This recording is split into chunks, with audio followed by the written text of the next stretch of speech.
Yo, what is going on? Jeremiah Behind the Man reacts. We are back home, as you can see.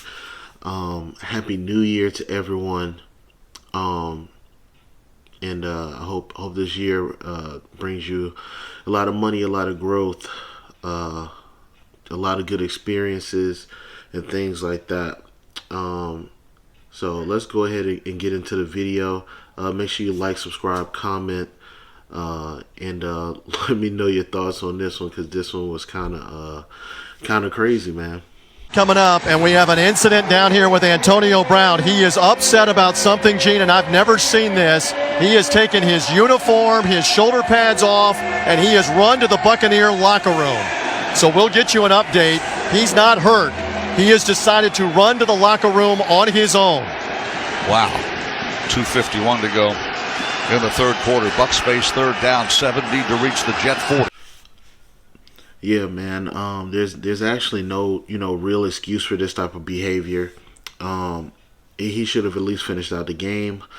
He did not. He ripped his stuff off. They said Mike Evans and O.J. Howard was trying to calm him down, and that didn't happen, I guess. And he just said, "Hey, man, I'm out of here. I'm done." Gator fans bid farewell and made a dramatic exit.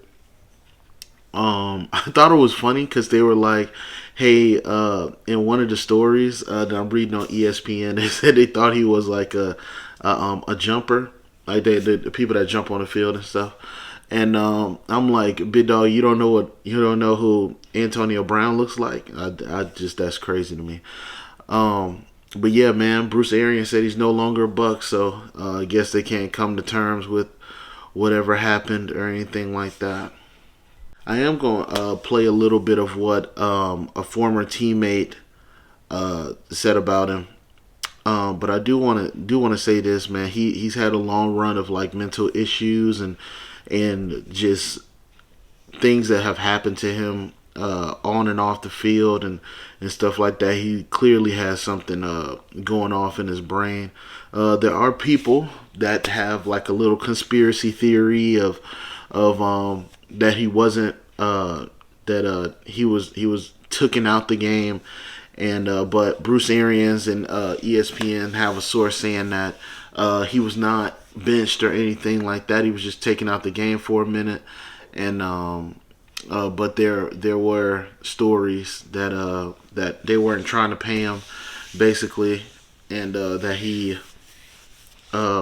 was benched, basically, or not given the opportunity to really fulfill his incentive part of the contract. Either way, big dog, you still got to finish that. My personal opinion, you got to finish that game. At least finish that game and go talk to him afterwards. We know this is the end of the NFL season. And we know a lot of them are really trying to keep the players as healthy as possible. This Jets game meant absolutely nothing. And it's not like you couldn't assign to another team afterwards. I think you kind of blew that opportunity when you did this. No, I don't think a team wants to really fuck with you after this, man. You already had the shit with the Raiders. You already had that shit with the Steelers.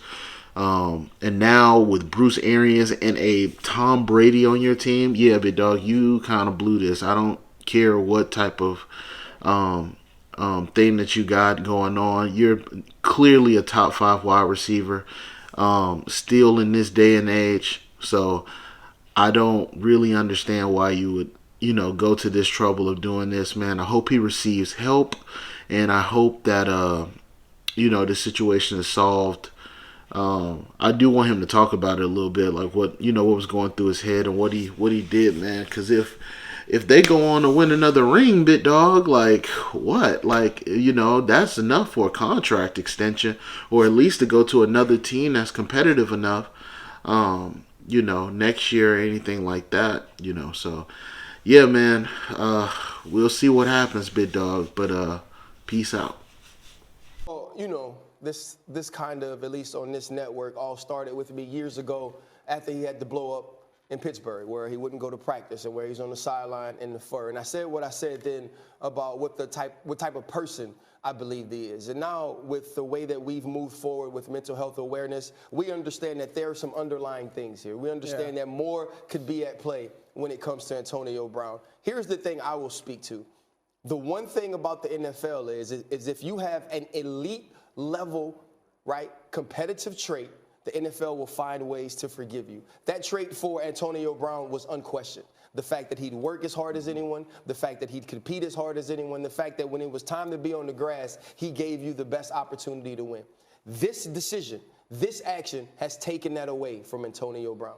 Antonio Brown will no longer compete no matter what. Antonio Brown will no longer do whatever it takes to win football games on the grass because he just showed you that he'd quit on his team. He just showed you that he'd walk off without his pads, not caring about his teammates. And I think there were a lot of things that you could come to grips with, or a lot of things you could convince yourself of when it came to Antonio Brown, because he was such a high-level competitor, he was such a high-level athlete, and he produced at such a high level when you gave him opportunities to play. When you do this, no one wants you to be around. No one wants you to be a part of their locker room. No one wants you to be a part of their team. He was not completely inconsistent. It was consistent that he would work. It was consistent that he would help you win football games. That is no longer consistent. No one wants a wholly inconsistent person on their team, and that's who Antonio Brown is. I believe he's played his last snap. Well said.